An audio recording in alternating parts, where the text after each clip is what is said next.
যোৰহাটৰ অজন্তা বাইপাছৰ পৰা প্ৰায় 100 মিটাৰ দূৰত্বত 4 লেনযুক্ত দেৰগাঁও সংযোগী পথৰ বিধ্বস্ত ৰূপে জ্বলা কলা খুৱাইছে পথচাৰী।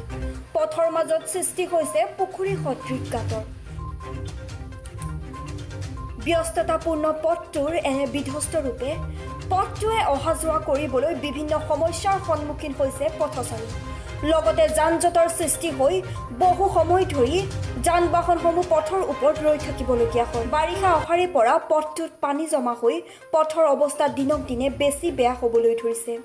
আজিও প্ৰায় 2 পৰা 3 ঘণ্টা সময় যান-জঁটৰ সৃষ্টি হৈ পথচাৰীসকল ৰৈ থাকিবলগীয়া হৈছে। প্ৰশাসনেও পথচাৰীসকলক সহায় কৰাত মুখ্য ভূমিকা গ্ৰহণ কৰিছে। গাড়ীসমূহ কাষেৰে যাবলৈ দি যান-জঁটৰ সমস্যাত চকু দিছে। এই পথটোৰ ওপৰত চৰকাৰৰ দৃষ্টি অতি শীঘ্ৰেই পৰি পথটো শীঘ্ৰেই নিৰ্মাণ কৰি দিয়ে যেন, অন্যথা ভয়ংকৰ দুৰ্ঘটনা সংঘটিত হোৱাৰ আশংকা কৰা হৈছে।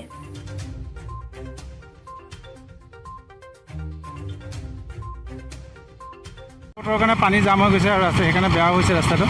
আৰু ৰাস্তাটো বেয়া হোৱাৰ কাৰণে কি হৈছে, পানী জমা হৈ যোৱাৰ কাৰণে দ হৈ গৈছে। সেই গাড়ী তলত লাগি গৈছে। সেইকাৰণে যিমান গাড়ী আহিছে এটা ছাইডে যাবলৈ দিছোঁ, নহ'লে তলত লাগি যোৱাৰ কাৰণে গাড়ী বহুতো ক্ষয়ক্ষতি হ'ব পাৰে। সেইকাৰণে ছাইড কৰি দিছোঁ আমি। যান-জঁটৰ বহুত সৃষ্টি হৈছে। এতিয়া প্ৰায় 2 ঘণ্টাতকৈ বেছিয়ে হ'ল আমি যান-জঁট শেষ কৰিব পৰা নাই।